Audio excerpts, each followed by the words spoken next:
d'entre vous me connaissent déjà. Et donc, suite à une introduction que j'ai faite sur les systèmes agentiques, une présentation que j'ai faite sur les systèmes agentiques, c'est vrai qu'avec ce type de système agentique, ils sont de plus en plus répandus pour des applications associées à de l'IA générative. On utilise bien sûr des prompts. Donc les prompts, ce sont des invites. Et donc, j'ai écrit d'ailleurs une petite synthèse de au niveau de l'IA générative, quelles sont les techniques de prompt que l'on peut utiliser. Je vous présente je l'ai fait dans Medium. Donc, cet article s'appelle l'IA générative, synthèse des différentes techniques de prompt. Et dans cet article, je présente ces différentes techniques. J'ai décidé, en fait, suite à ces différentes techniques, de vous présenter quelques notebooks associés à ces techniques. Alors, ces notebooks, je les ai récupérés d'un cours de d'un cours intitulé Prompt Engineering de deeplearning.ai.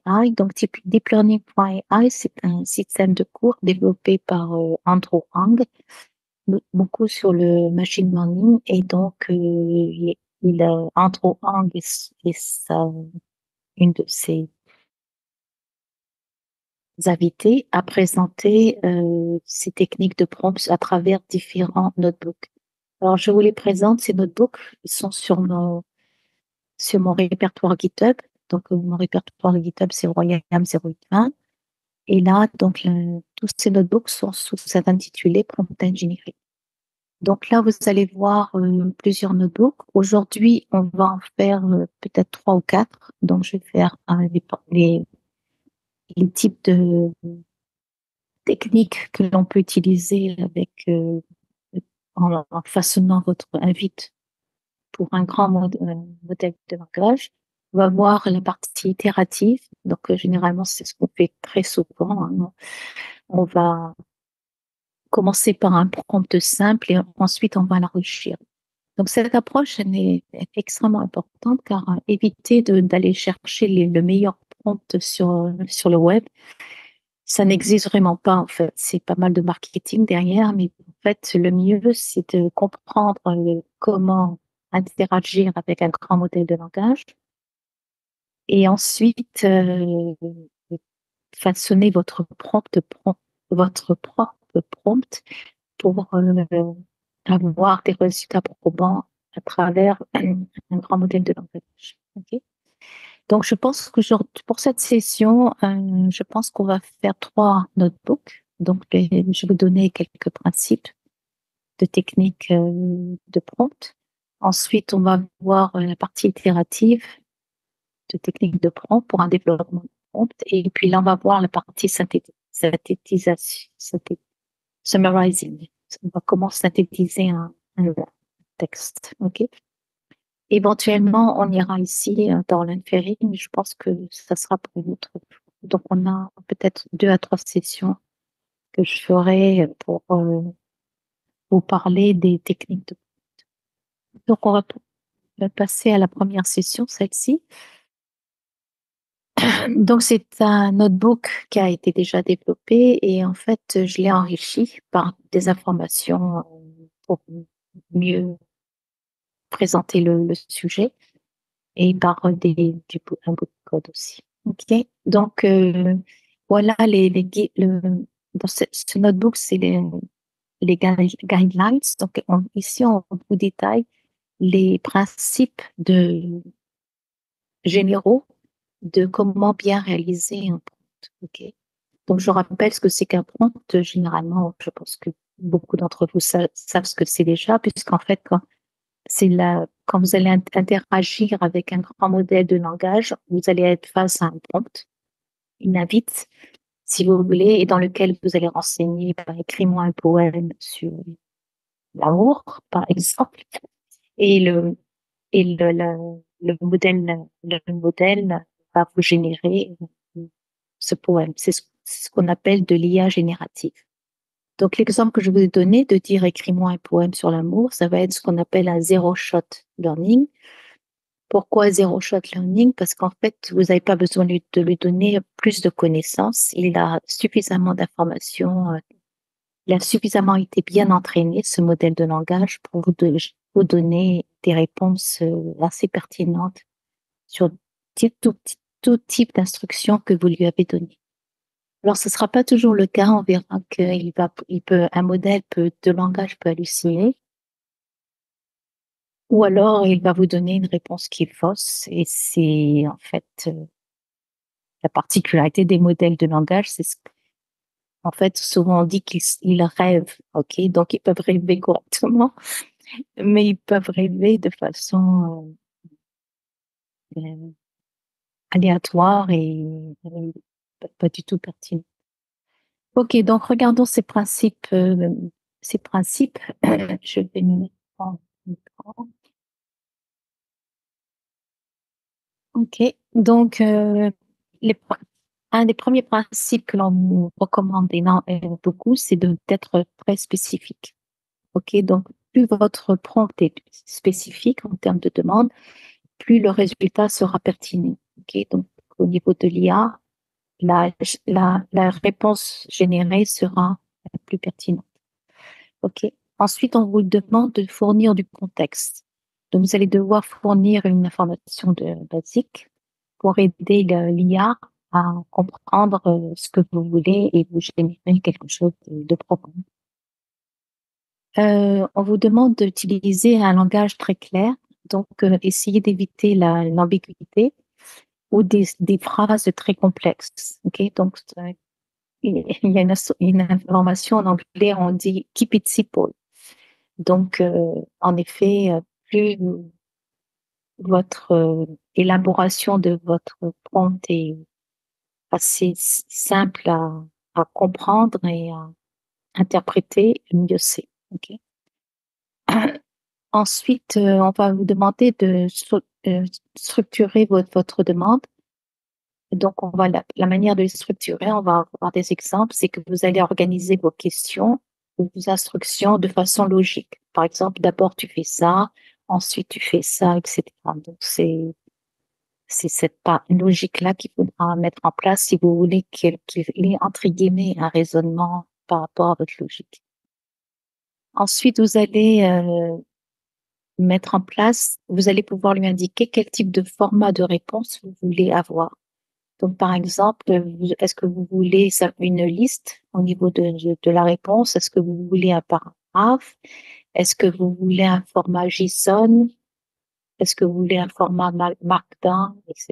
Donc, différents types de formats que vous pouvez utiliser. Ce qui est aussi très important, c'est pour éviter beaucoup d'ambiguïté, c'est bien de lui donner des exemples. Donc, inclure des exemples pour avoir des réponses plus ajustées en fait par rapport aux exemples que vous lui avez donnés. Ensuite, vous pouvez également indiquer le ton ou le style de la réponse. Par exemple, vous allez pouvoir dire, eh ben, au niveau de la réponse, donne-moi une réponse formelle, donne-moi une réponse amicale ou donne-moi une réponse technique. Ok. Ça peut être aussi différents styles. Ça, par exemple, il peut vous donner un style à la mode shakespearienne. Ok, Shakespeare ou Racine pour nous français, etc. Vous allez pouvoir utiliser des rôles. Donc ça, c'est extrêmement utilisé. C'est-à-dire que vous allez demander à l'IA d'adopter un rôle spécifique. Ok, donc ça peut être un rôle de représentant, de d'agent technique au niveau du support ou client, ce genre de choses. Et enfin, ce qui est finalement le plus important, entre guillemets, c'est le fait que vous allez devoir itérer et affiner votre prompt. Donc, généralement, c'est rare que vous ayez un prompt qui soit, enfin, c'est rare, ça m'est arrivé. Mais si vous voulez quelque chose, si vous cherchez une réponse un peu plus sophistiquée ou plus pertinente, et je pense qu'il faudra que vous alliez dans la partie itérative du prompt. Ok? Voilà, donc on va utiliser OpenAI. Donc OpenAI, on va utiliser le modèle GPT 3.5. Donc ici, je vous donne les instructions pour installer OpenAI. OK. Ensuite, on importe OpenAI, on importe l'OS. Et alors, ce qui est important quand vous utilisez des grands modèles de langage, notamment, vous allez prendre au niveau SDK, on va utiliser des API et ces API vont s'appuyer sur des clés. Okay? Et donc, ces clés, si je suis avec Google Colab, donc au fait, ce notebook, vous pouvez très bien l'utiliser. Moi, j'ai une version payante de Google Colab, mais ce notebook, vous pouvez très bien l'utiliser avec une version gratuite. OK? Car en effet, vous n'avez pas besoin de GPU, on est en mode afférence à ce niveau-là. Donc, euh, si je regarde le runtime, vous voyez, je suis en CPU. Pour tous les notebooks que je vais présenter durant cette session ou ces sessions, il se peut que j'en ai deux ou trois par la suite, on est toujours en mode CPU. Donc, c'est intéressant de noter ceci. Ok, donc on en est là. Et puis, donc là, je vous imprime la version de OpenAI que l'on va utiliser. Donc, la version 1.35.3. Voilà, donc oui, j'en étais là. Et en fait, quand on est avec Google Colab, vous allez devoir chercher l'API de OpenAI, une API d'OpenAI. Ok, donc il suffit de faire Google OpenAI API et on vous amènera sur le lien approprié. Une fois que vous avez cette API, je vous conseille d'aller ici. OK. Et vous voyez, là, j'ai un OpenAI API key. Et donc là, j'ai mon API qui est là. Et pour accéder à cette table de clés, vous allez utiliser cette instruction-là. Donc, vous avez votre OpenAI API key. Vous allez prendre le user data. OK. On va chercher la variable globale OpenAI API key. Et on va donc la mettre dans l'environnement pour être toujours présente. Bon, ok. Je vais pas exécuté le notebook parce que je l'ai déjà exécuté. Donc, de nouveau, vous aurez dans cette présentation les URL de ces notebooks. Et donc, vous allez pouvoir les prendre et les cloner et en faire ce que vous voulez derrière. Et surtout exécuter le code qui est dans ces notebooks. Ok, donc là, ce que l'on va faire, donc ça, c'est la partie setup, hein. Donc là, ce que l'on va faire, c'est qu'on va développer ce qu'on appelle une helper function. Et cette helper function, non, fonction, en fait, qu'est-ce qu'elle va faire? On va initialiser un client OpenAI.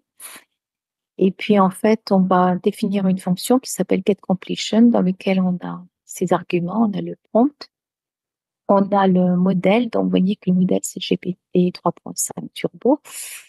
Et puis, on a un dictionnaire message. Donc, dans ce dictionnaire, j'ai deux entrées. J'ai le rôle et le content. Donc, le rôle, ça va être l'utilisateur et le content, ça va être le prompt. OK? Et vous allez avoir une réponse et cette réponse, elle va être appelée par cette instruction-là, par cette classe client chat completion create. Et donc là, cette instruction nécessite le modèle que l'on a déjà donné, les messages que l'on a donné et la température. Donc la température, j'en reparlerai dans d'autres sessions. Là, c'est souvent utilisé avec les grands modèles de langage. C'est au niveau de la probabilité de votre réponse. OK? Donc, donc si vous mettez 0, c'est que le grand modèle de langage va s'assurer de vous donner une réponse le plus proche par rapport à votre invité. Si par exemple, je dis le chat s'assoit sur, euh, si je mets 0, il va dire le chat s'assoit sur le tapis. OK? Par contre, si je mets 1 ou 1.5, supérieur à 0, le modèle de langage va devenir plus créatif. Et par exemple, si votre prompt, c'est le chat s'assoit, et donc il peut dire, bah, le chat s'assoit sur la lune. Donc, faites attention à ces températures. Donc, souvent, si vous voulez des réponses les plus pertinentes, les plus proches, surtout pour des réponses techniques, les plus proches de votre avis, vous gardez la température zéro. Si vous écrivez avec ChatGPT une petite histoire, à ce moment-là, ou une grande histoire, peu importe, il faudra mettre un prompt un peu plus, une température un peu plus élevée, du style 1.05, pour avoir quelque chose de plus fantastique en termes pour votre histoire. OK, donc là, c'est votre fonction. Et ce que l'on va retourner, c'est la réponse. Donc, on est sur des messages. On va récupérer le premier message et on va vous donner le contenu que le grand modèle de langage vous aura donné. OK, donc comme je vous l'indique ici, là, le message que vous voyez là, c'est un dictionnaire. Donc, chaque message est un dictionnaire avec un rôle et avec des clés. Donc, le rôle est contenu. Et donc, ça permet et on envoie cette information on envoie cette information au grand modèle de langage qui va vous répondre par un contenu message. OK? Donc, quand vous utilisez les prompts, les techniques de prompt, vous allez beaucoup utiliser des délimiteurs. Et à quoi sont utilisés ces délimiteurs? Vous en avez toute une flanquée que je vous présente ici. Donc, vous avez par exemple les triple quotes, donc c'est les trois guillemets, comme vous le voyez ici. Donc, ça permet en fait, si vous avez un prompt qui est très long, vous allez utiliser cette instruction-là. OK? Donc, on a trois guillemets en entrée et trois guillemets en sortie. And this is an example of using, et puis là, vous pouvez rentrer 5 ou 6 lignes facilement. En programmation, on appelle ça des docstrings. OK. Je reviendrai là-dessus. Bonjour. OK. Donc après, vous avez un autre style, un triple backstick. Donc ça, c'est pour dénoter du code. Par exemple, vous commencez un prompt avec ça, là, ces triple quotes, là. Et puis, à l'intérieur de ce prompt, vous voulez isoler une information particulière par rapport à du code ou quelque chose bien spécifique par rapport à l'ensemble du prompt. À ce moment-là, vous allez utiliser les triple backstick. OK. Donc, c'est ce qu'on fait là. Triple backstick. Et donc, ça va vous permettre de dénoter un bloc de code ou de formater du texte en particulier à travers ce texte. Donc là, vous avez votre texte principal et dans ce texte principal, vous pouvez mettre un bloc particulier pour dénoter, soit c'est un bloc de code, soit c'est un formatage particulier pour l'indiquer. Ensuite, vous avez les brackets. Donc, les brackets, c'est ce qu'on appelle les crochets. OK, donc vous en avez plusieurs. Donc, vous avez les curly brackets, c'est les accolades. Ici, vous avez les crochets. Et puis là, vous avez les crochets angulaires. Okay. Donc, vous avez ce genre de choses. Et donc, à quoi ça sert? C'est utilisé pour mettre quelque chose de spécifique, toujours pareil, d'identifier dans votre prompt quelque chose de spécifique. Donc, on verra des exemples là-dessus. Donc, un exemple, voilà votre prompt. This is an example of, et puis donc là, vous allez mettre quelque chose de spécifique qui devra être peut-être référencé par autre chose. Donc, voilà. On verra des exemples là-dessus. Vous avez des parenthèses, donc pour encapsuler quelques éléments spécifiques. Donc voilà, please, et puis enter your response here. Ok, donc c'est une manière d'encapsuler quelque chose.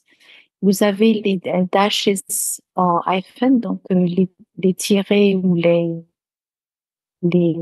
hyphens, c'est des comme ça. Non, c'est les traits d'union. Voilà, je cherchais le mot. des traits d'union.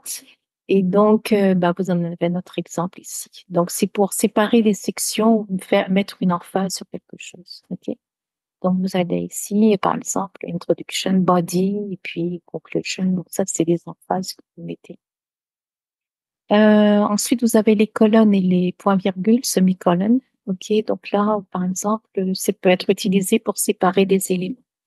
Par exemple, le prompt égale items, deux points, et puis là, j'ai apple, virgule, banana, virgule, cherry. Donc ça, ce sont des listes que vous mettez en place ici. Vous avez la possibilité d'utiliser des étoiles ou astérix, et donc ça permet de mettre une emphase aussi. Donc, par exemple, this is the bullet point. OK. Donc, vous mettez une emphase sur ce que vous voulez. Vous avez pipes, en français, c'est les barres verticales. Et donc, ça peut être aussi utilisé pour dénoter une structure. Par exemple, option 1, barre verticale, option 2, barre verticale, option 3. Vous avez les slash, donc la barre oblique, là. Et donc, vous voyez, vous avez option, donc choose one, donc option one, option two, option. Okay. Donc, c'est un peu similaire à ça, mais là, on est dans des options de choix. Et puis, vous avez les flèches, donc ça, c'est pour indiquer le flux de direction. Donc là, on va dire, on commence par le start, après on fait step 1, step 2, puis OK. OK, donc ça, c'est les délimiteurs. Je m'apaise pas, on vous en verrez pas mal durant ces sessions. Donc, on en reparlera des exemples un peu plus pertinents. OK, donc les principes de prendre, un principe essentiel, c'est que d'abord, vous allez devoir écrire quelque chose, un texte qui est très clair. Votre invite doit être très clair et avec les instructions bien spécifiques. Et le deuxième principe, c'est de donner au modèle le temps de penser. OK? Donc, si vous voulez avoir une réponse qui est la plus pertinente, essayez euh, de temporiser le modèle et de lui dire, d'abord, tu fais ça, ou lui donner des exemples. OK? Donc, on va en voir donc là, ce que l'on va faire en première tactique, c'est tactique numéro 1, c'est qu'on va utiliser les délimiteurs pour clairement indiquer votre, les parties distinctes de votre input, OK, de votre invite, OK. Donc, vous avez un texte ici, et donc le texte, c'est un texte que l'on va lui demander à synthétiser, et donc vous avez ce texte, vous devez exprimer, donc c'est au niveau de la technique de prompt, you should express what you want the model to do by providing instructions that are clear and specific. Donc, on vous demande de donner des instructions claires et spécifiques pour interagir avec un grand modèle de langage. Donc, tout ceci, c'est des conseils que l'on vous donne. OK? Je vous laisse le notebook dont vous allez pouvoir lire à loisir l'instruction, le texte en question. Donc, ça, c'est votre texte. Et maintenant, je vais écrire mon prompt. Alors, quand j'écris mon prompt, vous voyez, je vais d'abord déjà pour votre texte, vous voyez que on retrouve nos délimiteurs. Donc, là, j'ai un délimiteur d'entrée, un délimiteur de fin. Et généralement, avec ces délimiteurs, les docstrines, on pourrait utiliser un retour chariot. On vous recommande de ne pas tellement utiliser les retours chariots parce que ça peut être interprété comme un... Bon, derrière, il y a de la tokenisation, donc j'ai aussi fait un tokenisation. Et en fait, et j'ai une information concernant les backslash en fin de ce notebook. Ce qu'on essaye de vous dire ici, enfin, pourquoi on n'utilise pas les retours chariots? Parce qu'en fait, ça, ça peut donner à penser qu'il y aura une autre instruction derrière. Donc, en fait, finalement, c'est comme si on divisait votre prompt au lieu que ça soit finalement vu comme une seule chaîne de caractères. Ok. Donc là, vous voyez, à la place du retour chariot que j'aurais pu très bien faire, j'ai utilisé ce qu'on appelle un backslash, donc en fait, qui va vous permettre de faire une continuation de ligne en programmation Python. Et donc, en fait, tout ceci, c'est vu comme une seule chaîne de caractères. Ok. Alors voilà, donc ça, c'est votre texte. On a vu les premiers délimiteurs. Ici, on a notre prompt. Et notre prompt, on en retrouve nos délimiteurs, hein, que vous voyez là. Mais par contre, dans ce prompt-là, on va lui dire, bah, synthétise le texte délimité par triple backstick en une seule phrase. Donc, tu synthétises tout ce texte en une seule phrase et tu vas t'appuyer sur ce qu'on va te dire dans les triple backticks. Donc, les triple backticks, c'est ça, en fait. Oui, c'est ça. Donc là, je mets mes triple backticks et qu'est-ce que je retrouve ici? Vous voyez, les accolades là, elles font référence au texte. Donc, ok, donc qu'est-ce que le prompt va faire? Il va lire par le biais de cette référence votre texte et puis il va vous générer en fait une seule phrase. Ok, donc donc là c'est la réponse. La réponse, je vais prendre le helper function que j'ai défini auparavant. Get completion, c'est celle-là. OK, get completion. Donc, dans la réponse, on va faire appel à cette fonction, get completion. On a le prompt. Et donc là, j'utilise une instruction Python, Python qui s'appelle pprint qui va vous permettre de donner une réponse euh, condensée. Si vous mettez un print tout simplement, vous aurez la même information. Mais la réponse va s'étendre sur toute une ligne au lieu de la voir comme ceci. Ok, donc voilà la réponse. Et donc, providing a clear answer, voilà. Donc, on est dans une seule, qu'est-ce qu'on disait qu'est-ce qu'on disait, de synthétiser le texte dans une seule phrase. Donc, voilà la phrase. Ok. Voilà. Donc, ce qui est important et ce que je marque ici, c'est qu'en fait, faites attention au prompt injection. Injection, vous- par exemple, vous demandez au modèle d'être un chatbot qui va, qui va nous aider à répondre à des, à des questions. Mais si vous faites pas attention à ce genre de structure d'information là que vous avez ici, vous voyez les pratiques. En fait, ben, il peut très bien quelqu'un peut changer tout ceci, dire ben non, vous êtes un assistant qui n'est pas du tout sympathique et qui va vous donner une réponse un peu plus méchante par rapport à ce que vous avez demandé. Donc souvent bon, il y a plusieurs. C'est un chapitre à part entière les, les injections de prompt. Mais souvent, ce que l'on va faire, c'est qu'on va bien dans votre prompt. Vous voyez là, je suis sur mon prompt.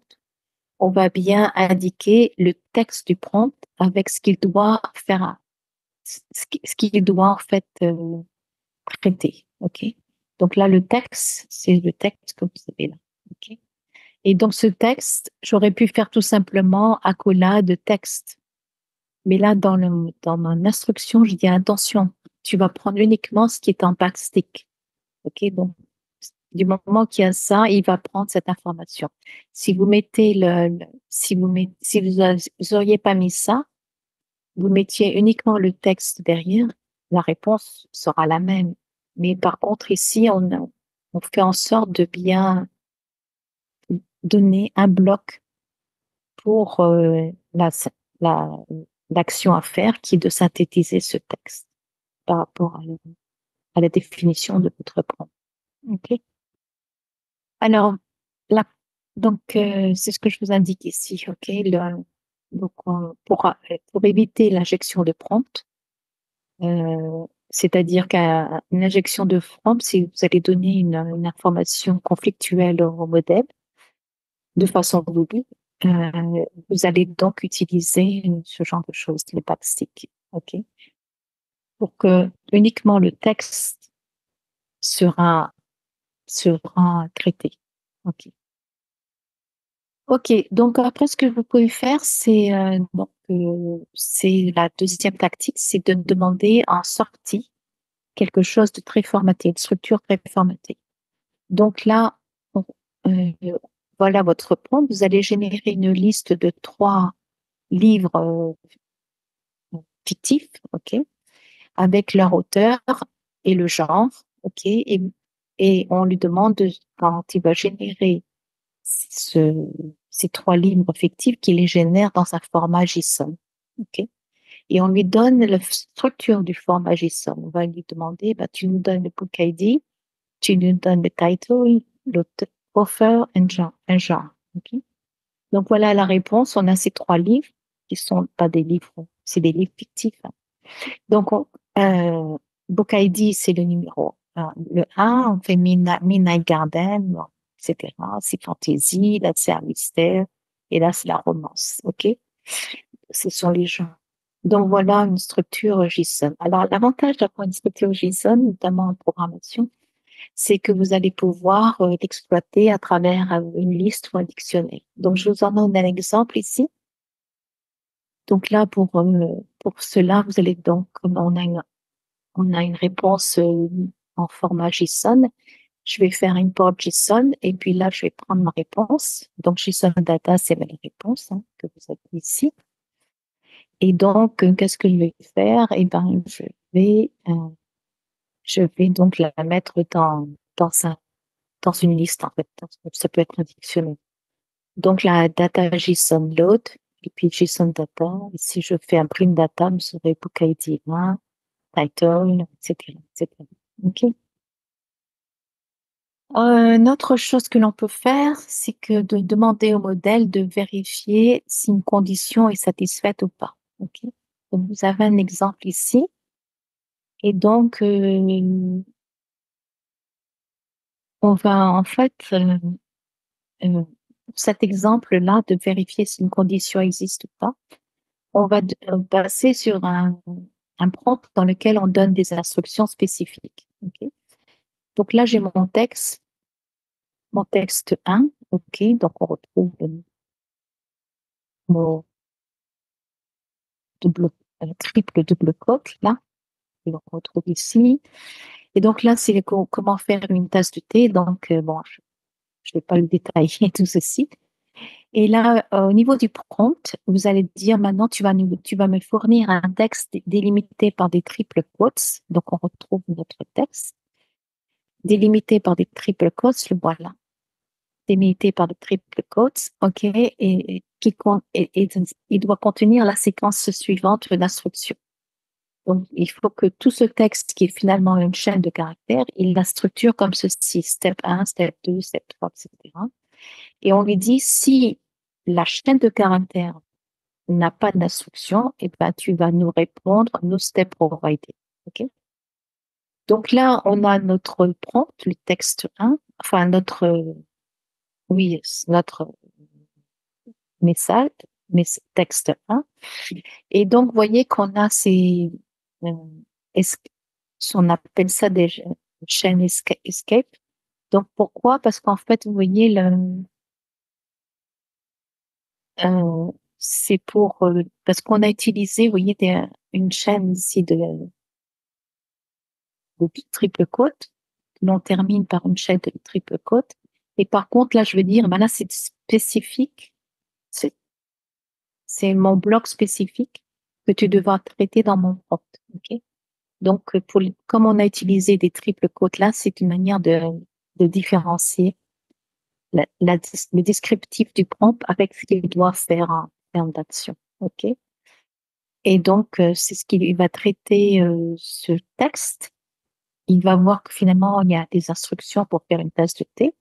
Et il va donc vous donner le résultat, ce sera ça. Donc, le texte 1, c'est get some water boiling, grab a cup and put a tea bag in it, etc., etc. Ok. Donc, c'est ce que je vous indique ici, là, que les, le backslash, vous l'avez. Donc, c'est pour identifier par rapport à votre prompt, euh, une autre section du prompt. Ok. Donc là, je fais un autre texte et cette fois-ci, bah, je mets un texte un peu lyrique. The sun is shining brightly today and the birds are singing. Ah, it's a beautiful day, blablabla, donc tout va bien, il fait beau, etc. Et donc, le prompt, c'est le même. OK? Par contre, là, au lieu du texte 1, on a le texte 2. Et donc, on lui demande bah, de nous donner la réponse pour ce texte 2. Et là, en fait, il va dire bah, no step provided, car en effet, dans ce petit paragraphe lyrique, je n'ai pas du texte disant comment faire quelque chose avec les termes, etc. OK? Donc, du coup, il me dit no step provided. OK? Alors, il y a une autre technique qui est beaucoup utilisée qui s'appelle few shot prompting. Donc, few shot prompting, c'est en fait, je vais l'expliquer ici, c'est une technique pour guider le modèle à vous générer une réponse correcte. OK? Donc, donc, en fait, que le modèle puisse vous générer des réponses correctes, on va l'aider. On va lui donner quelques exemples. C'est ce qu'on appelle les shots. OK? Et, et dans ce shot, on va lui donner, ben voilà l'input, voilà ce que moi je ferai. Voilà l'input, voilà ce que moi je répondrai, l'output. Donc, on fait un input, output pairs. Et donc, on lui donne quelques exemples de ce style-là. Et ensuite, on lui dit, ben maintenant, par rapport à ces exemples, donne-moi la réponse à tel invite. OK? Donc, je vais vous donner un petit exemple ici. Donc, par exemple, le prompt, ça peut être convertissez les phrases suivantes dans une forme polie. Donc, par exemple, l'exemple numéro 1, donc ça, c'est l'input-output. Vous voyez, l'exemple numéro 1 qu'on lui donne, c'est ferme la porte. Et donc, l'output, pour réponse polie, ça veut dire, est-ce que, s'il te plaît, peux-tu fermer la porte? Ce genre de choses. Could you please close the door? OK. Un exemple numéro 2, give me the report.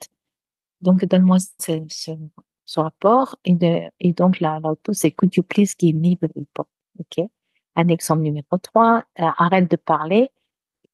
Et donc, could you please stop talking? Etc. Et donc, maintenant, on lui donne donc là, ce que vous voyez au-dessus, là, c'est ce qu'on appelle les few shot counting. Et puis maintenant, ce que l'on va lui dire, ben maintenant, tu vas me répondre à mon invite. Donc, passe le salt. Et, et donc, la réponse va être could you please pass the salt? OK. C'est la réponse qu'il va vous donner grâce aux few shots que vous avez indiqués ici. OK.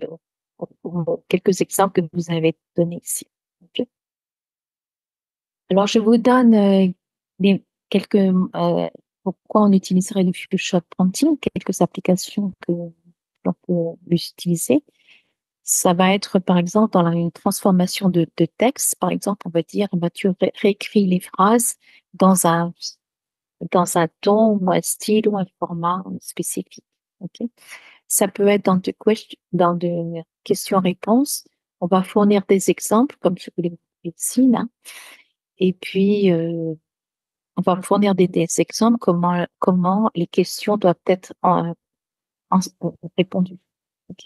C'est l'exemple que vous avez au-dessus. Au niveau de la synthèse, vous allez pouvoir lui donner quelques exemples de comment condenser une information dans un texte synthétisé.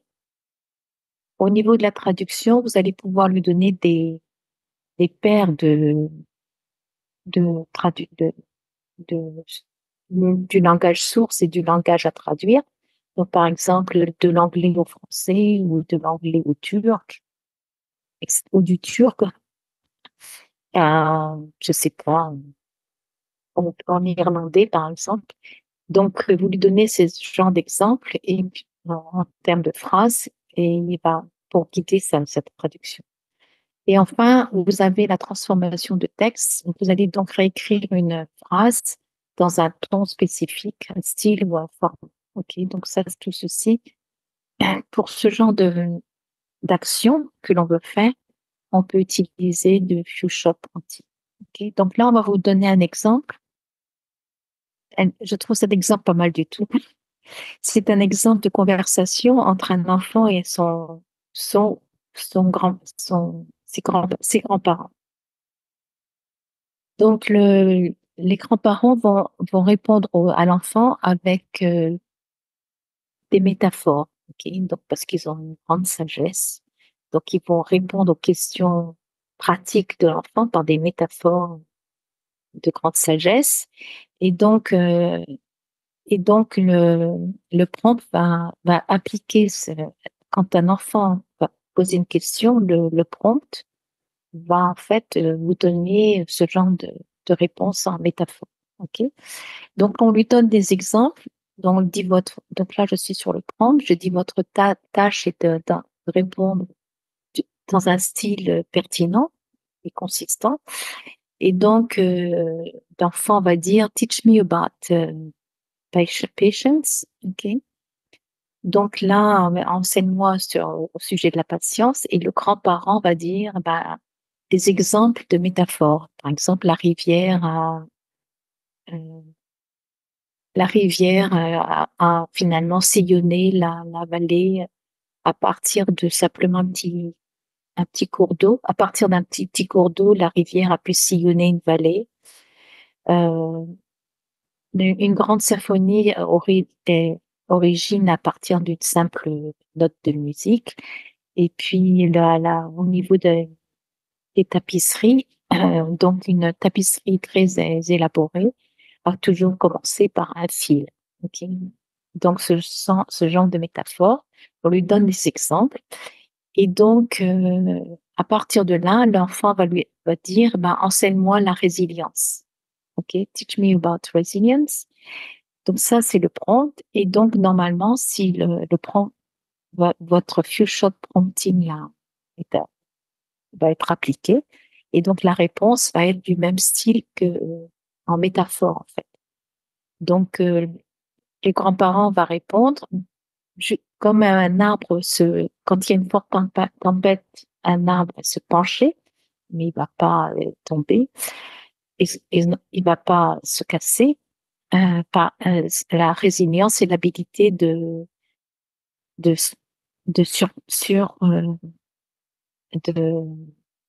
dépasser l'adversité, en fait. Ok.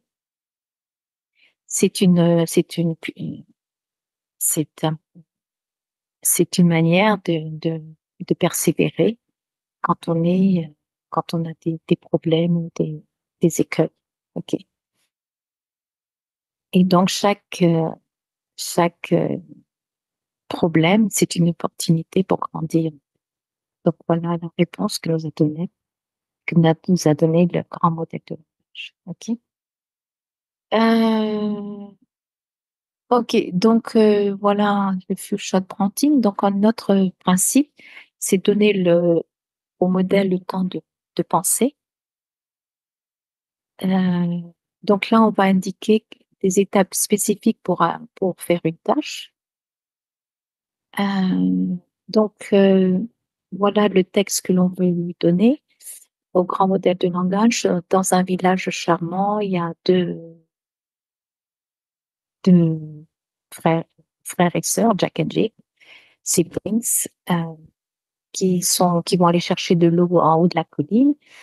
Et quand ils gravissent cette colline, ils chantent joyeusement, etc. Cependant, ils ont un petit problème. Et donc, Jack a trébuché sur un caillou et il est tombé et il est tombé est descendu de la colline en tombant. Et il a donc amené avec lui sa sœur Jill en, tom- en tombant. OK? Euh, Donc, ils ont eu quelques bobos, mais quand ils sont retournés chez eux, ben, en fait, bon, les parents étaient gentils et donc, c'est devenu, ça leur a permis bon, de dépasser cette petite histoire et de rester confiant dans l'avenir, etc. Donc, ce genre de choses. Euh, gra- traduite à ma façon. Et puis donc, le prompt, regardons le prompt, donc ben, on va lui demander, ben, exécute les actions suivantes. Tu vas d'abord synthétiser le texte. Et toujours pareil, on m'a indiqué que le texte que tu vas synthétiser, oui, c'est ici, c'est dans les triple ticks, ok? En une phrase, tu vas traduire le texte en français. Ensuite, tu vas lister chaque nom dans du texte en français. Et ensuite, tu vas me sortir un format JSON. Ok. Le format JSON aura les clés suivantes, la synthèse en français et puis combien de noms il y a dans l'histoire. Names. Ok. Et on va lui dire de séparer chaque réponse par un retour chariot. Ok. Donc, voilà le texte. Donc, vous voyez, on l'indique en triple backtrace, comme on dit. Et la réponse, donc là, on retrouve notre fonction, notre hyperfunction, on a le prompt. Et donc, on va lui dire, eh ben, on va lui donner on va vous donner ici la réponse. Donc, la réponse 1, completion for prompt 1. Donc, voilà du texte. On en a fait une synthèse en anglais. Jack and Jill go on a quest to fetch water from a well, but encounter misfortune on the way back home. Ok, donc c'est correct. La prochaine entrée, on la sépare par retour chariot, /n. Et puis là, on fait Jack and Jill. Donc là, c'est en français. Jack et Jill partent en quête d'eau d'appui, mais rencontrent un malheur sur le chemin du retour. Donc ça, c'est la synthèse en français.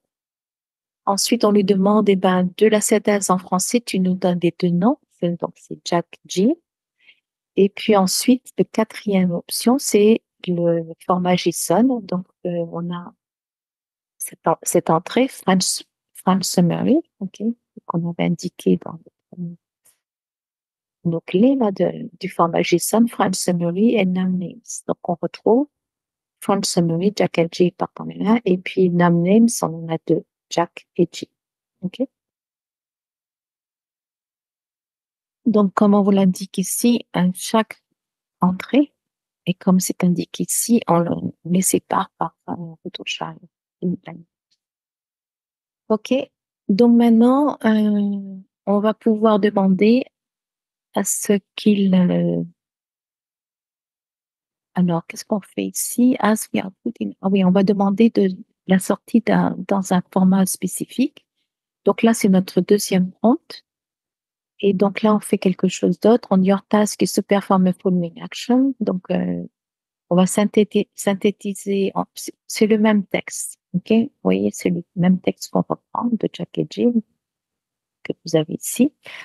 Donc, on va synthétiser on refait la même chose, OK, avec une phrase, en une phrase. On va traduire, OK, c'est pareil, c'est pareil. Et on va donc indiquer le format en sortie, text to summarize, summary, translation, names, et donc, et on fait en sortie un JSON avec summary and names.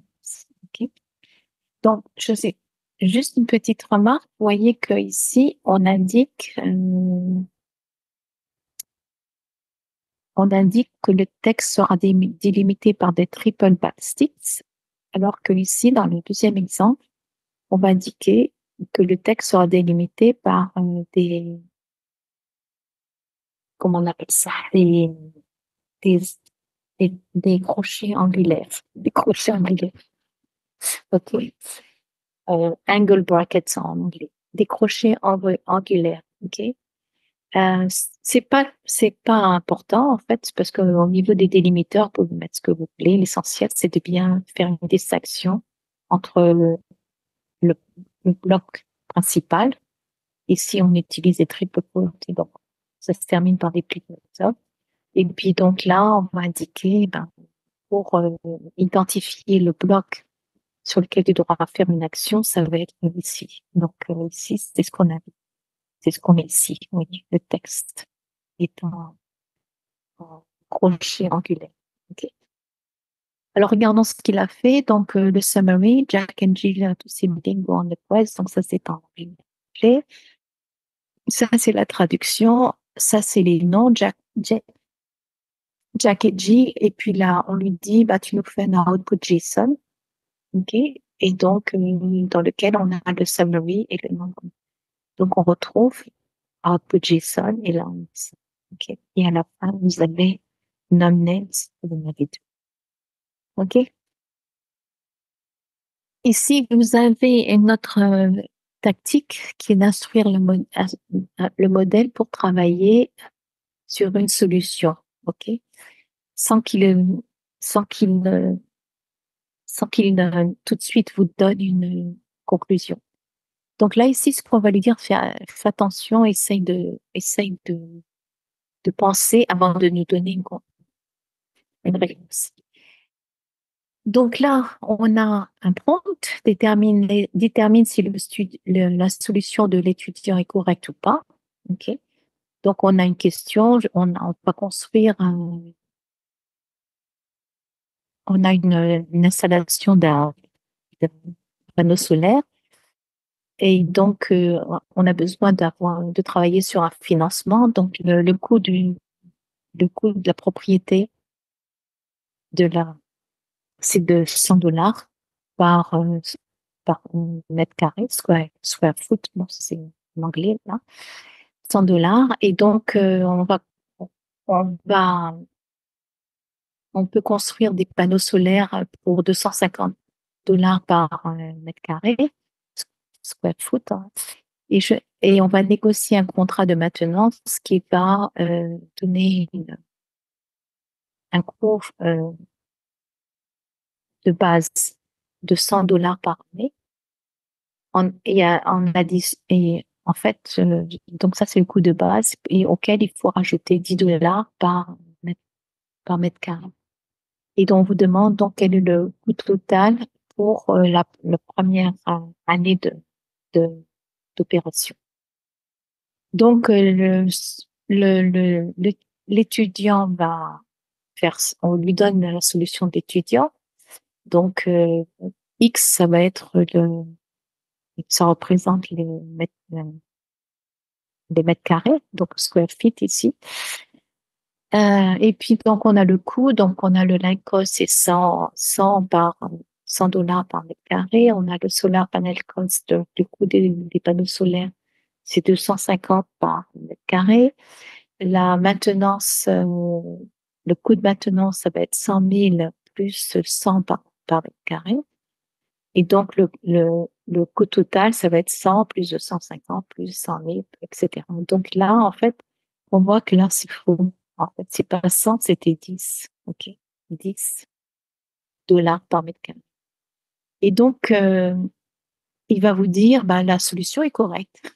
La réponse du modèle de langage. The total cost for the first year of operation as a function of total number of square meters is indeed 450 plus 100. Donc, c'est ce qu'il fait là, hein, 450 plus 300, plus 450 plus 100 000, ça vous fait 450 000. Mais en fait, c'est faux, parce que ici, c'était pas 100, mais c'est 10. Donc, en fait, le total, c'est pas 450, ça sera 360. OK. Donc, il y a une erreur. Et donc, alors, on va l'aider pour qu'il ne fasse pas ce genre d'erreur. Donc, dans le prompt suivant, on va lui dire, OK, c'est pareil, hein, l'énoncé du problème est le même. Donc, on va lui dire, par contre, pour résoudre ce problème, il faut faire la chose suivante. D'abord, ne prends pas la solution directement de l'étudiant, calcule toi-même cette solution. Donc, work out your own solution for the problem, y compris le total final. OK. Et puis après, une fois que tu as calculé ta solution, tu la compares à celle du, de l'étudiant. Et donc, tu vas évaluer si la solution que l'étudiant a faite est correcte ou pas. OK? Euh, et on lui dit surtout ne décide pas que la solution de l'étudiant est correcte tant que tu n'as pas fait ta propre résolution du problème. OK? Et donc, on va lui donner le format qu'il devra nous faire. Donc, le format, ce sera le suivant. Question. Donc là, la question ici, la, la solution d'étudiant. Il mettra la solution d'étudiant ici, solution actuelle. Il va mettre la solution qui est sa solution, la solution du grand modèle de langage. Et donc, ensuite, il va pouvoir faire des comparaisons. Est-ce que la solution de l'étudiant est la même que la solution de,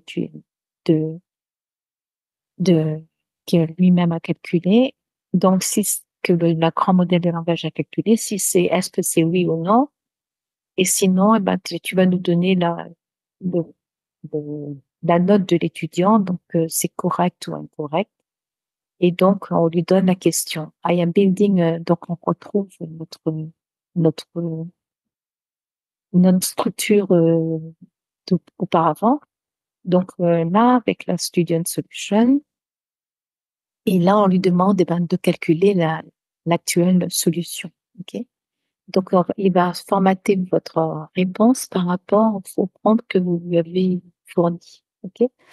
Et donc, la réponse, ça va dire, il va donc calculer l'actuelle solution est correcte. Donc, voilà ce qu'il calcule. Et donc, en effet, en fait, vous voyez, on a 10 là au lieu de... Et donc, ça vous fait un total de 360 plus 100 000, ça fait 460 000. 400, ouais. 100 000 plus 360, c'est tout. Voilà. Donc, si alors, est-ce que la solution de l'étudiant est correcte? Non. Est-ce que bon, ici, on vous donne la note de l'étudiant, il était 50, on va dire c'est correct. OK? Donc, voilà le principe qui est fait.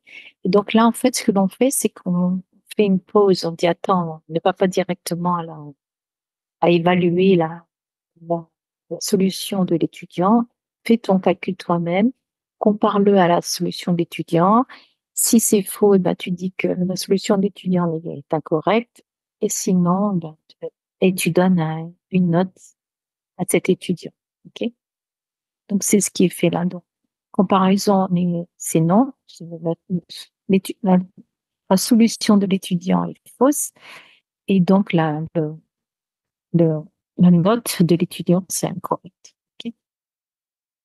Alors, toujours au niveau des invites, on vous met en garde par rapport à la partie hallucination. Donc, les trois modèles de langage.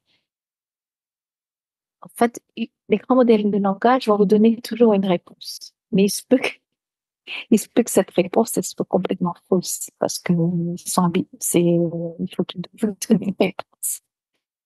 Et donc, on peut aussi demander au grand modèle de langage si, de lui dire, bah, si c'est pas la réponse, si tu connais pas la réponse, au lieu de nous donner quelque chose, tu nous dis, je ne sais pas. OK? Mais généralement, un modèle de langage est prévu pour vous donner pour le prochain mot, en fait, la réponse à ce que vous allez demander. Donc, ici, on vous donne un exemple d'hallucination. On dit, tell me about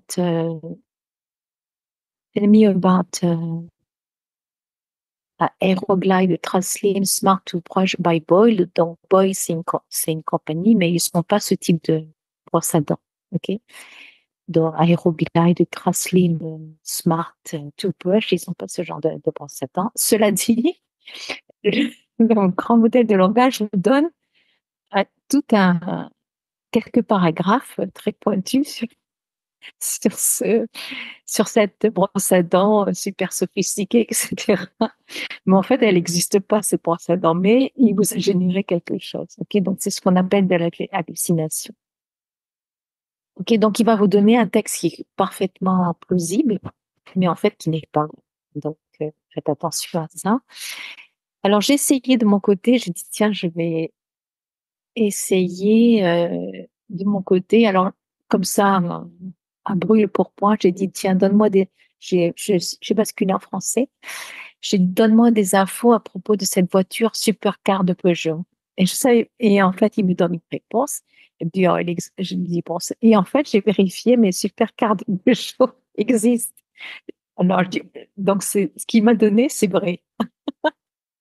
Alors, j'ai essayé encore une autre approche. J'ai dit, qui a écrit le livre Les mondes d'Abbé Baran?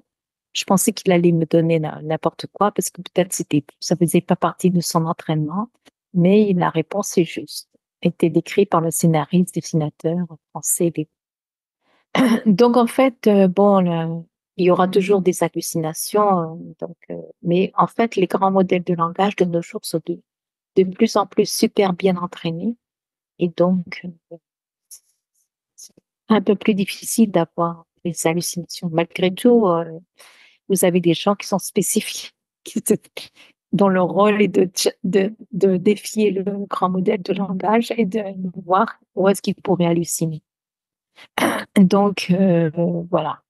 Que le- Ce notebook, j'ai terminé pour ce notebook. Donc là, on vous donne quelques instructions donc pip install OpenAI, c'est ce que j'ai fait au tout début. Ici, vous avez la référence de OpenAI pour vous créer votre propre clé. C'est ce qu'on appelle le OpenAI API Key. OK. Et donc, une fois que vous avez cette clé-là, je vous encourage d'aller ici, de renseigner. Donc, c'est un tableau assez simple. Vous allez renseigner OpenAI API Key. Vous allez mettre votre clé. Et après, eh ben, cette instruction que vous avez au tout début en setup, là, qui va vous résoudre cette clé. OK? Donc, ce niveau-là, ce bout de code va résoudre la clé que vous avez. Je vous la montre pas parce que c'est privé. Hein.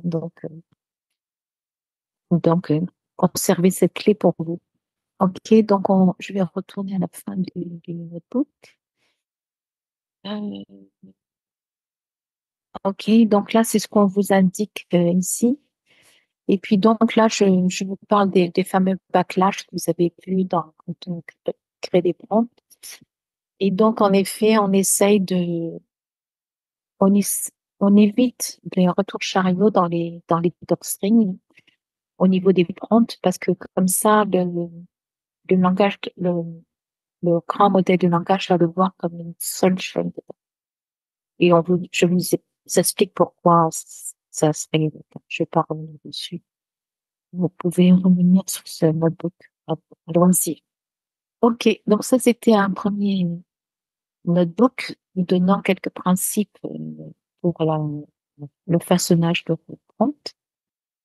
Et donc, on va passer au prochain notebook qui est celui-ci, Iterative Prompt Development. Donc, de nouveau, vous l'avez sur mon répertoire GitHub. Et donc, en fait, qu'est-ce que c'est que l'iterative prompt development? C'est une technique qui va vous permettre de itérativement façonner votre prompt. Donc, par exemple, au tout départ, vous pouvez commencer avec un prompt, et c'est souvent le cas. Hein, la plupart du temps, votre prompt, vous serez amené à le façonner pour qu'il vous donne quelque chose d'un peu plus structuré, d'un peu plus probant, d'un peu plus juste, etc. Donc là, ce que je vais faire, c'est que je vais commencer par un prompt initial.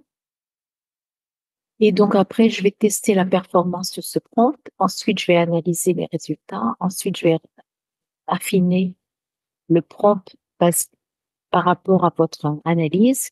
Et puis, vous allez répéter ceci autant de fois que nécessaire jusqu'à avoir un résultat satisfaisant. OK? Donc, c'est le but de ce notebook que l'on va faire ensemble. Donc, de nouveau, vous avez le setup. Je vais y revenir. le setup. OK. Et donc là, je vais dans le setup, ouais, je vais un petit peu revenir quand même. On retrouve notre fonction d'aide là, que j'ai détaillée dans la première session, dans le notebook précédent. Donc, on utilise le modèle GPT 3.5. OK.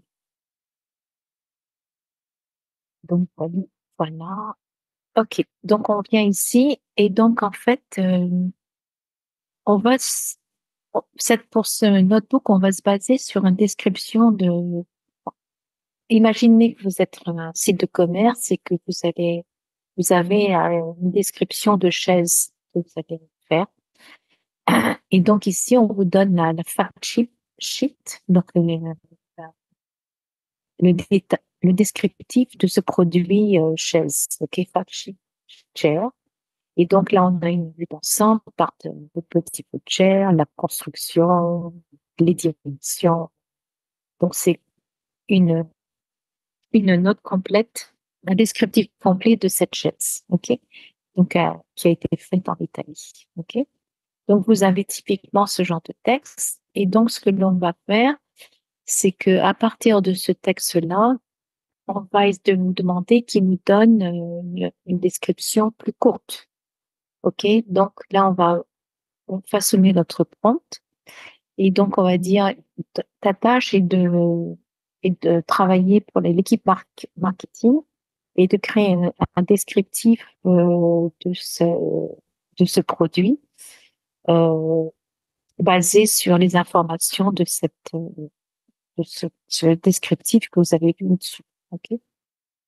Donc, et donc, on va lui demander d'écrire un produit, une descriptif du produit basé sur les spécifiques techniques du produit. Et donc, de nouveau, on indique les triple backsticks. Donc, là, on a notre entrée, technical specification. Et donc là, le prompt va se baser sur cette entrée que vous avez écrite auparavant. Hein, c'est la fiche technique du produit. Donc, on est sur, il va lire cette fiche technique du produit et par rapport à votre demande, il va vous faire un descriptif pour l'équipe marketing. OK? Donc, ça signifie que au niveau du résultat, normalement, il ne devrait pas me donner de données techniques. Il devrait simplement me donner des données marketing. Et donc, en effet, la réponse, vous voyez, c'est introducing, voilà notre mid-century inspired office chair. Donc, quelque chose un concept très marketing de la description. Bon, je vous laisse lire tout ceci. Donc là, le descriptif est bon. Hein. On n'a pas de, on a quand même des données un petit peu techniques ici, mais c'est quand même assez complet. Donc on trouve que c'était designé en Italie. Donc voilà. Donc ça c'est typiquement une revue marketing de cette description technique de la chaise. Par contre, on trouve que c'est un peu trop long pour quelque chose au niveau marketing. Il faudrait quelque chose de bien pertinent, bien stylé. Donc, déjà, le texte est assez stylé au niveau marketing, mais un peu plus court. Donc, c'est ce qu'on va lui demander. Donc, ta tâche est d'aider l'équipe marketing. Donc là, on lui dit que c'est à peu près la même entrée qu'au tout début, your task, OK. Par contre, on va lui dire ici, écris une fiche de descriptif du produit. Voilà. Par contre, on va lui dire, donc c'est pareil que ce qu'on a dit au-dessus, mais on lui dit, bah, limite la fiche descriptive marketing à 50 mots. Donc, et donc, on reprend notre fiche technique. Et donc, c'est ce qu'il va faire. Et donc, en effet, on a introduit donc là, c'est 50 mots à peu près. Donc, en effet, j'ai testé pour vous. Et donc, en effet, la longueur de la réponse est même un peu moins, c'est de 47 mots. Alors, sachez que vous allez pouvoir réduire du texte. La manière de le réduire, c'est d'indiquer, par exemple, at most 50 words, mais ça pourrait être, et vous pouvez le tester. Alors, à la place de 50 mots, vous pouvez dire, ben, rédige cette fiche en trois phrases, 3 sentences, ou 3 paragraphes, ou même 380 caractères. Ok, donc c'est intéressant comme moyen de raccourcir un descriptif généré. Et donc là, on peut également dans le- au niveau de votre fiche technique demander à ce que quand il va générer un, un descriptif sur cette fiche technique, qu'il regarde, qu'il mette le focus sur quelques détails en particulier. Donc c'est ce que l'on fait ici. Donc, on dit votre tâche est pareil pour l'écrit marketing. Et donc, c'est pour un retail website, c'est pour un site de vente en ligne. Et donc, on va lui demander d'écrire un descriptif du produit basé sur les spécifications techniques. Et donc, on lui dit, attention, la description, elle est, elle est utilisée pour des retailers. Donc, ceux qui vont je sais plus comment on dit retailers en français, ceux qui les fournisseurs de votre site en ligne. Et donc là, c'est pour les mobiliers retailers, donc les fournisseurs de mobilier. Donc là, on va lui demander qu'il nous donne une fiche, une description pour les fournisseurs de mobilier. Et, et donc, cette fiche qu'il va générer, elle doit être technique et donc beaucoup se focaliser sur la technicité du produit et qui l'a construit. Ok. Pareil, on demande 50 mots et donc là, en effet, on trouve des informations plus techniques. Donc, du style high quality, HD, etc. Perfect for home business, etc. Donc, on a les 50 mots là. Et puis là, ce que l'on peut faire, focus on the material. Ah oui, là, ici, on demande comment le matériel, quelle est la nature technique de ce produit. Donc, avec quel matériel il a été construit, etc. Donc, c'est pour ça que vous voyez High Density, HD, Foam. OK, donc maintenant, ce que l'on va faire, c'est OK, très bien. Maintenant, j'aimerais que tu me donnes le product ID dans cette fiche descriptive. Donc, de nouveau, on va lui dire à la fin de la description, tu m'inclus la référence technique du produit. Donc, le product ID. Et en effet, c'est ce qui va vous donner. Oui, vous avez les références du produit. OK. Ce qu'on peut faire également, c'est, on peut lui demander d'extraire cette information et de l'organiser sous une forme dans une table. OK. Donc, on retrouve la même information. OK. Et puis, donc, on lui dit, eh ben, en fait, tu vas l'écrire en format HTML. Donc, quelque part, on lui dit format everything en tant que format HTML. Parce qu'en fait, on va utiliser ce descriptif sur un site web. OK? Donc, c'est ce qu'on fait ici. Donc, vous voyez ici le format HTML. Et donc, avec les Jupyter Notebook, on peut faire appel à des librairies Python pour afficher l'HTML. Donc, c'est ce qu'on fait ici. Et donc là, je demande la réponse qu'il me l'affiche en HTML. Et donc, ici, vous avez le descriptif de votre produit, la référence du produit, technique du produit, la référence, et puis les dimensions du produit sous forme de table. Donc voilà une manière de itérativement, à partir d'un simple texte détaillé, on a repris à chaque fois le même texte détaillé, on a été de façon itérative, travailler avec l'équipe marketing, travailler avec les fournisseurs de mobilier pour donner des fiches techniques, et puis finalement, appliquer cette fiche technique sur un site e-commerce de vente de fourniture de vente de mobilier. OK? Voilà. Donc ça, c'était dans la partie itérative, hein, qui a été illustrée ici. Et de nouveau, vous pouvez essayer d'en faire une par vous-même ici. OK? Alors maintenant, on va passer au troisième notebook, qui est la partie synthétisation, summarizing.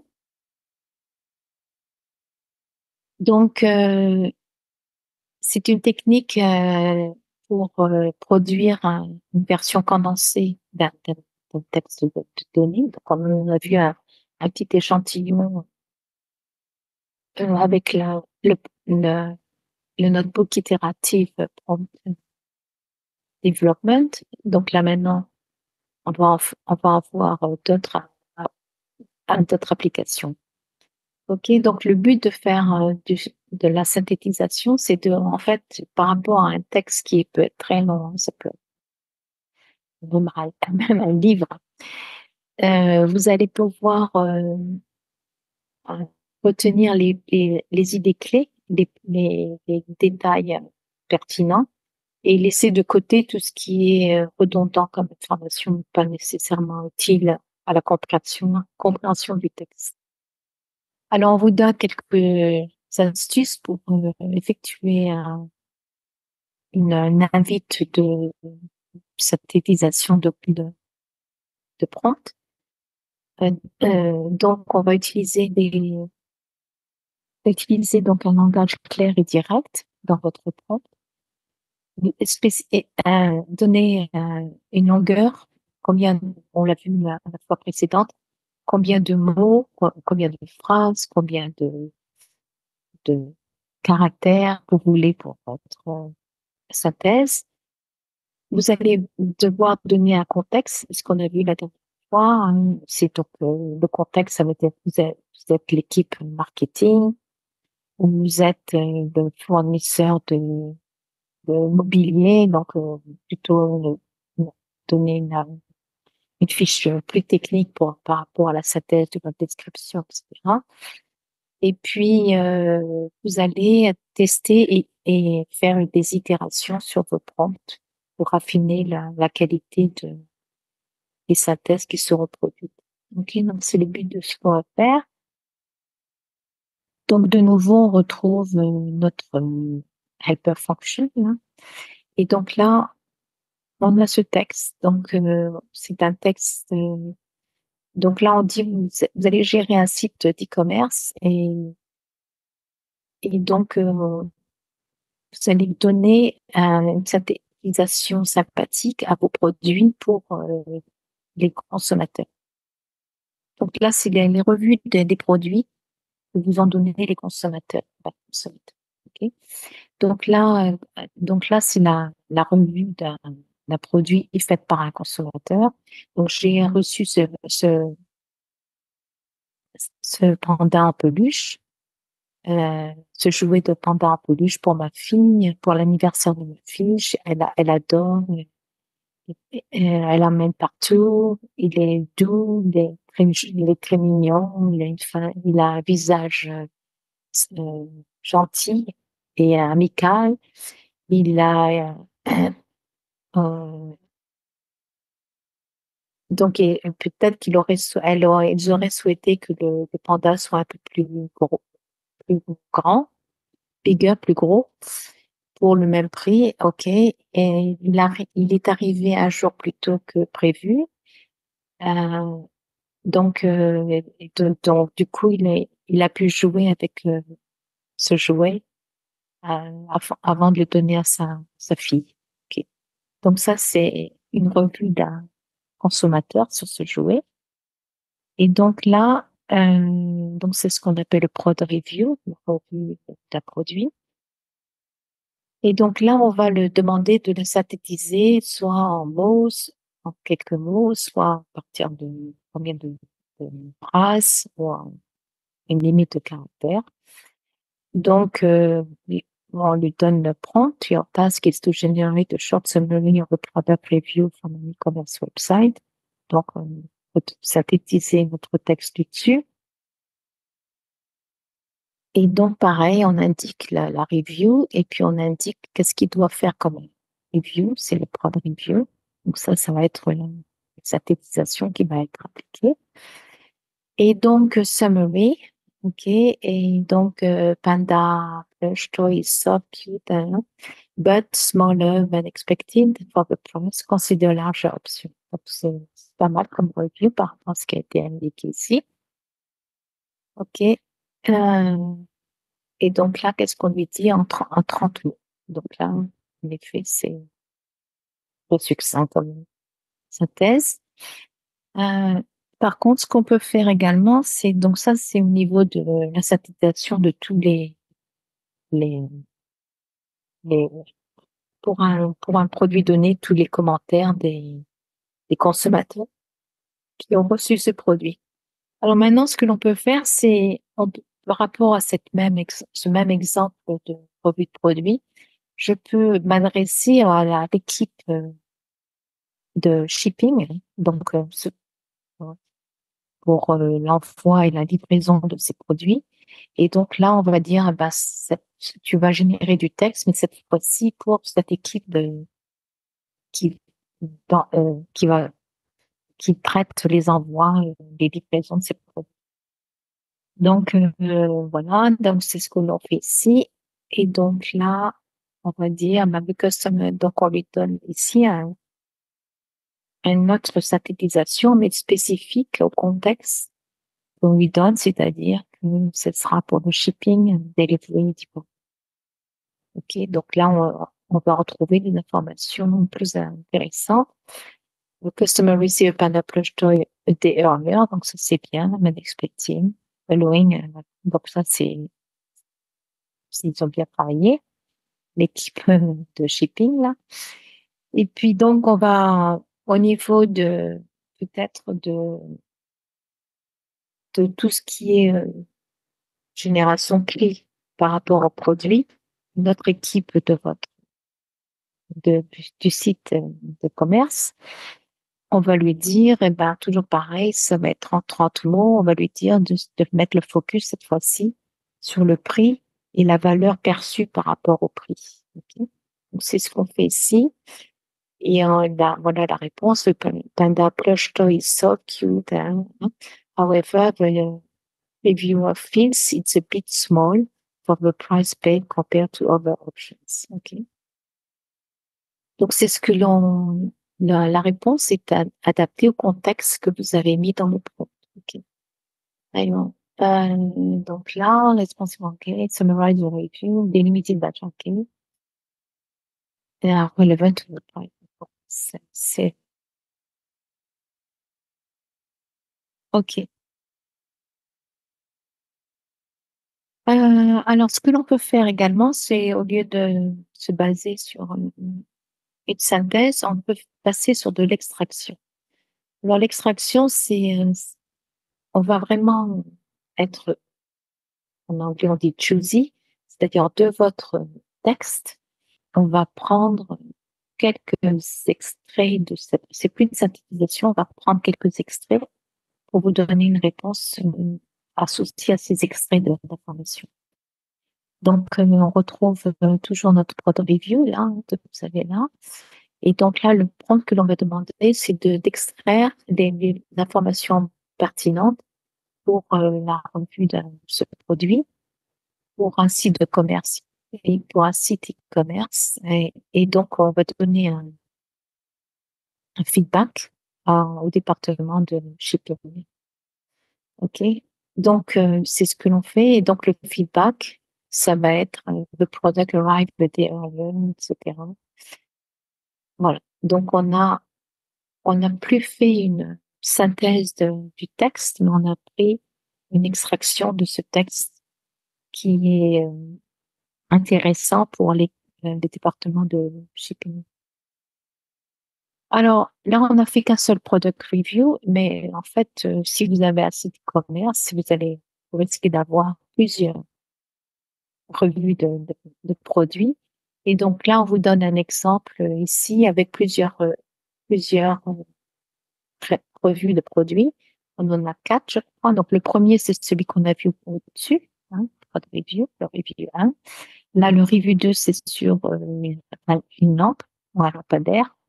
OK. Je vous laisse lire la description. Là, c'est sur une brosse à dents électrique, la revue 3. Et la revue 4, c'est sur un mixeur blender. OK. Donc, pareil, etc.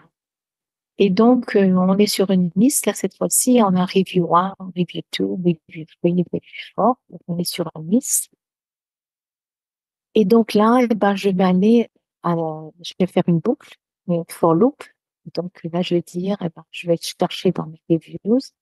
Et là, je vais prendre les prompts. Donc là, je vais prendre your task is to generate a short summary of a product review from an e-commerce website, summarize review, etc. Et donc là, on a l'incrémentation. Donc là, ça va être la revue 1, après là, ça va être la revue 2 dans la boucle for, la revue 3, etc. OK?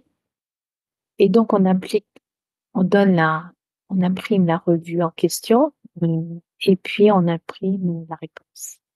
Donc, la revue 0, hein, puisque la 0, ça va être celle qu'on a vue avant, c'était le Cute Panda. La revue 1, c'est sur le lampadaire. La revue 2, c'est sur les, c'était sur quoi déjà? Ah oui, la brosse à dents électrique. Et puis la revue 4, c'est sur le blender. OK. Donc, vous avez ce genre de for loop que vous pouvez appliquer pour votre invite. OK? Donc, chaque boucle, on va faire appel au prompt et puis on va incrémenter le- la revue. Donc, revue 1, revue 2, revue 3, etc. Donc, on a quatre revues. 1, 0. Voilà. Donc, j'ai terminé pour cette session. J'espère qu'elle a été profitable. Donc là, on utilise OpenAI. OK? Donc, on utilise le modèle GPT 3.5 Turbo. C'est, c'est, alors, bon, je sais qu'on est en la version 4.0 de OpenAI, mais au niveau de vos exercices, commencez toujours par la version antérieure. Donc là, j'ai 3.5, c'est la version antérieure à GPT 4 et 4.0. Alors, pourquoi? Parce qu'elle est moins chère, hein. Donc, en fait, rappelez-vous, on va générer des tokens.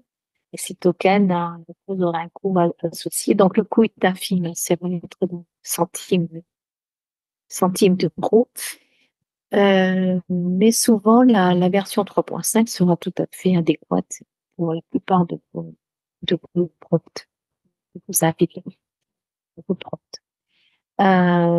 Donc là, on a utilisé OpenAI, mais le principe de technique de prompt s'applique pas pour n'importe quel modèle de langage. Ça pourrait être Mistral, ça pourrait être Claude, etc.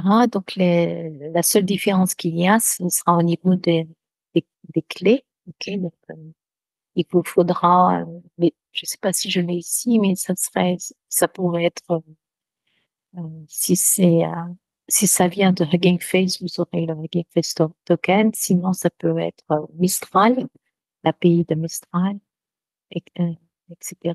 Donc, la différence, ce sera au niveau de la helper fonction, donc la get completion. Il faudra mettre autre chose que si c'est Mistral, ce sera autre chose. Faites attention parce que ça, c'est particulièrement codé pour OpenAI. Donc, il faudra voir la littérature de Mistral pour voir au niveau de l'API, quelle API on peut utiliser pour faire du get completion, euh, pour avoir une réponse à votre invite. OK. Et puis, vous pouvez même demander de l'aide à votre modèle de langage préféré pour vous générer l'API adéquate pour Mistral, pour Claude, etc. OK. Donc voilà, c'est tout ce que j'ai à vous dire pour ces 3 notebooks. J'espère que cette session aura été profitable et je vous dis à très bientôt. Au revoir.